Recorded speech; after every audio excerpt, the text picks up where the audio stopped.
بسم اللہ الرحمن الرحیم۔ معزز ناظرین، آج ہم حضرت یونس علیہ السلام کا عطاب الہی میں گرفتار ہونا، اس پر ہم بات کریں گے۔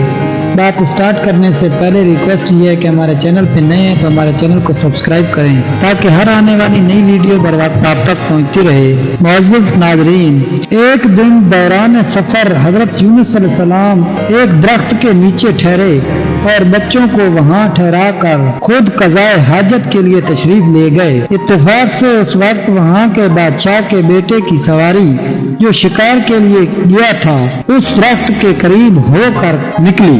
شہزادے نے دیکھا کہ ایک نوجوان خوبصورت عورت اور دو بچے اس کے ساتھ ہیں بیٹھی ہے، تو اس نے اپنے ساتھیوں سے کہا کہ اس عورت کو لے آؤ۔ وہ ان کو زبردستی اٹھا کر لے گئے۔ بی بی صاحبہ نے کہا کہ میں ایک پیغمبر کی بیوی ہوں، مجھے چھوڑ دو، مگر انہوں نے اس کی ایک نہ سنی اور لے گئے۔ شہزادے نے شراب اور جوانی کی مستی میں کچھ نہ سنا اور اپنے ساتھ لے گیا۔ جب حضرت یونس علیہ السلام فارغ ہو کر آئے تو دیکھا کہ بیوی نہیں ہے۔ بچوں سے پوچھا تو انہوں نے سارا قصہ سنایا۔ آپ سمجھ گئے کہ عطاب الہی کا معاملہ شروع ہو گیا ہے۔ ناچار دونوں بچوں کو لے کر چلے، ایک کے بعد ایک کو کاندھے پر چڑھاتے جا رہے تھے۔ راستے میں ایک نالا آیا، ایک بچے کو کنارے پر چھوڑا، دوسرے کو کاندھے پر بٹھا کر چاہ کے پار چھوڑ آؤں تو دیکھا کہ کنارے والے کو ایک بھیڑیا اٹھا لے جا رہا ہے۔ یہ دیکھ کر آپ گھبرائے اور لوٹے کہ بچے کو بھیڑیے سے چھڑائیں، تو اس گھبراہٹ میں دوسرا بچہ جو آپ کے کاندھے پر تھا پانی میں گر پڑا اور پانی کے ریلے میں بہہ گیا۔ آپ نے بے حد کوشش کی لیکن دونوں بچے بھی آپ سے بچھڑ گئے۔ مایوس ہو کر تن تنہا دریائے روم کے کنارے جا پہنچے۔ دیکھا کہ سوداگروں کا ایک جہاز جو روانہ ہو رہا تھا۔ آپ نے جہاز والوں سے کہا کہ میں ایک فقیر ہوں، مجھے بھی بغیر کرائے کے سوار کر لو۔ چنانچہ سوداگروں نے بخوشی سوار کر لیا کہ آپ کی برکت سے خدا ہمارا بھی بیڑا پار کرے گا اور جہاز سلامتی سے پہنچ جائے گا۔ غرض یہ کہ آپ کو سوار کر لیا گیا اور جہاز روانہ ہو گیا۔ جب جہاز دریا کے بیچ میں پہنچا تو یکا یک ایک بڑا طوفان اٹھا اور موجیں آنا شروع ہو گئی اور جہاز رک گیا، اور باوجود تمام کوشش کے جہاز نہ چل سکا۔ تو کپتان اور ملا نے مشورہ کیا کہ اب کیا ہونا چاہیے۔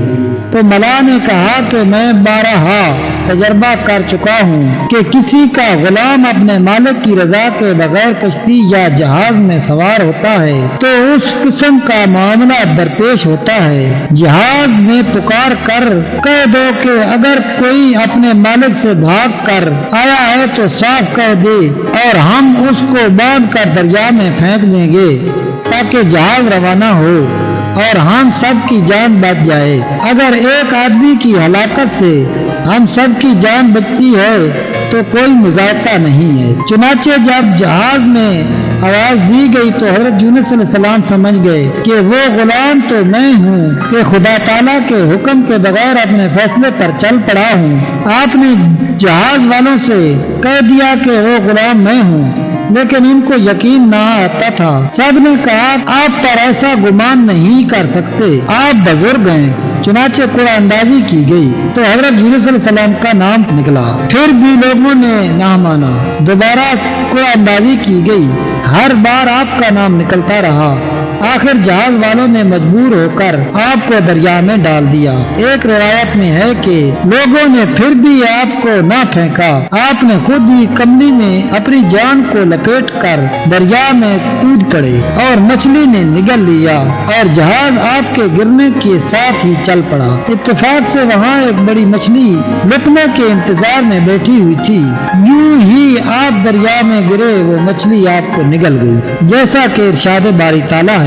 ترجمہ: بے شک یونس علیہ السلام بھی پیغمبروں میں سے تھا، اس کا وہ واقعہ بھی قابل ذکر ہے جب وہ اپنی قوم سے بھاگ کر ایک بھری ہوئی کشتی پر پہنچا، پھر قرآن اندازی میں شریک ہوا اور ہر دفعہ مغلوب ٹھہرا پھر اس کو مچھلی نے نگل لیا اور وہ اپنے کو ملامت کر رہا تھا۔ ویڈیو اچھی لگے تو ویڈیو کو لائک اور چینل کو سبسکرائب کر دیں۔ ملتے ہیں نیکسٹ ویڈیو میں، تب تک کے لیے اللہ حافظ۔